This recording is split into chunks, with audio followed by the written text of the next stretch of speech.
नमस्कार दोस्तों, कैसे हैं आप सब। सरस निशुल्क भोजन में आपका स्वागत है।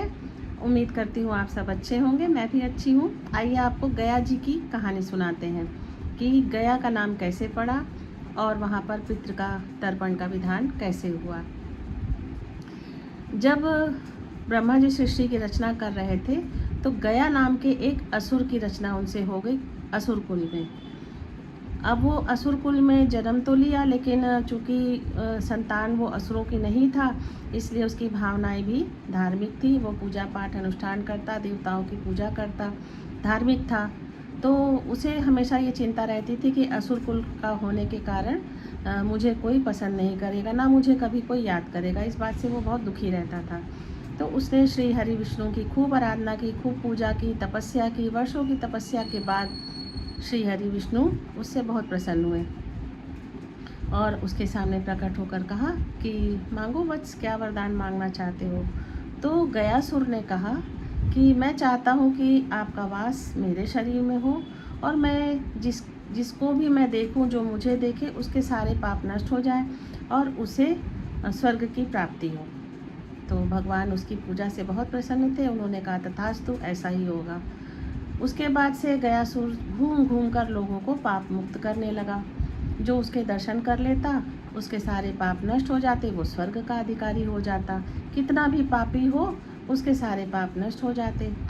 इससे क्या हुआ कि यमराज की व्यवस्था गड़बड़ाने लगी, क्योंकि सारे लोग ही स्वर्ग जाने लगे। जो जो देख रहे हैं, जितना भी पापी है, जो भी है, सीधे स्वर्ग चला जा रहा है। अगर नरक की व्यवस्था है तो भाई उसके सारे पाप ही नष्ट हो जा रहे हैं। अब यमराज की गड़बड़ा गई सारी व्यवस्था। तब वो पहुँचे श्री हरि विष्णु के पास। बोले कि ऐसे कैसे चलेगा प्रभु, यहाँ तो आपका जो विधान है ब्रह्मा जी, ये तो सारा जो कर्मों के फल के हिसाब से होता है। जो अच्छे कर्म करेंगे उन्हें स्वर्ग लोक जाना है, जो बुरे कर्म करेंगे उन्हें नरक लोक जाना है। इस तरह से तो सारे पाप कर्म, कितना भी आदमी पाप कर लेगा, गयासुर का दर्शन कर लेगा और उसके पाप नष्ट हो जाएंगे। तो फिर ऐसे तो सारी व्यवस्था ही गड़बड़ा जाएगी, कर्म का विधान ही फेल हो जाएगा। तो ब्रह्मा जी ने कहा कि चलो इसका कोई उपाय करते हैं। फिर उन्होंने देवताओं के साथ मिलकर गयासुर के पास गए। ब्रह्मा जी बोले कि तुम अभी सर्वश्रेष्ठ हो, तो हम तुम्हारी पीठ के ऊपर बैठकर यज्ञ करेंगे, इससे संसार का भला होगा। गयासुर भी मान गया, बोला बहुत अच्छी बात है, आप तो हमारे पूज्य हैं। और वो वहीं पर लेट गया। अब सारे लोग उसके पत्थर की शिला से गयासुर को दबा के और पत्थर रख के उसके ऊपर सभी देवता ब्रह्मा जी सब बैठ गए। लेकिन वो गयासुर था, वो अचल हुआ ही नहीं, यहाँ वहाँ घूमता रहा। वो जा सकता था, आ सकता था।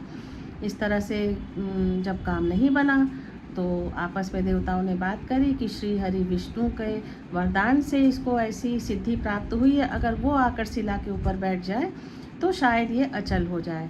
तब श्री हरि विष्णु आए और वो शिला के ऊपर बैठे। उनके बैठने के बाद गयासुर बोला कि श्री हरि विष्णु मेरे आराध्य हैं, आप सब मेरे पूज्य हैं, मैं उनके मान रखूँगा और अब मैं अचल हो जाऊँगा। लेकिन मैं भगवान से एक प्रार्थना करता हूँ कि मुझे ऐसा वरदान दें कि मैं बाद में भी लोगों का भला करूँ। तो विष्णु जी ने कहा कि बताओ वत्स, क्या चाहते हो।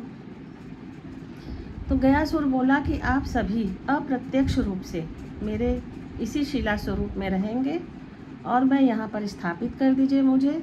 और मेरी अचल होने के बाद, यानी कि मेरे मृत्यु के बाद जब मैं शिला रूप में आ जाऊँगा, तो जितने भी लोग मृत्यु को प्राप्त करेंगे उनका अंतिम संस्कार के बाद यहाँ पर लाके तर्पण किया जाए, जिससे उन्हें स्वर्ग की प्राप्ति हो, उनके पाप नष्ट हो जाए। तो विष्णु जी बहुत प्रसन्न हुए, बोले कि जीवित रहते भी तुम्हारी इच्छा थी कि तुम सबका पाप नष्ट कर रहे थे, और अब मृत्यु प्रांत भी तुम चाहते हो कि तुम्हारा जीवन लोगों के काम आए। तो उन्होंने उसे आशीर्वाद दिया और इस तरह से गयासुर के आधे नाम से, गया से, उस स्थान पर गया की स्थापना हुई और वो शिला बनी जहाँ पर विष्णु पद है और फल्गु नदी पर श्राद्ध होता है, तर्पण होता है। इस तरह से गया जी का जो तीर्थ स्थान है, जहाँ पर जाके हम सभी अपने पितरों का तर्पण करते हैं, उनके मोक्ष के लिए प्रार्थना करते हैं, तो वो एक गयासुर नाम के असुर से बना हुआ है, जिसके आधे नाम का उपयोग हुआ है गया। ज़रूर उसका जन्म हुआ था ब्रह्मा जी के द्वारा और असुर कुल में हुआ था, लेकिन उसने इतने अच्छे कर्म किए, इतने अच्छे कर्म किए कि आज भी लोग वहाँ जाते हैं और गया जी पर जाकर अपने पितरों का तर्पण करते हैं। इसलिए हम तो मानव हैं और बुद्धि विवेक से काम ले सकते हैं, तो हमें भी अच्छे से अच्छे कर्म करने चाहिए, बुरे कर्मों से बचना चाहिए, ताकि हम किसी का भी बुरा ना करें और मृत्यु उपरांत हमारा भी मोक्ष हो। अच्छे कर्म करते रहिए, सरस के साथ जुड़े रहिए। नमस्कार।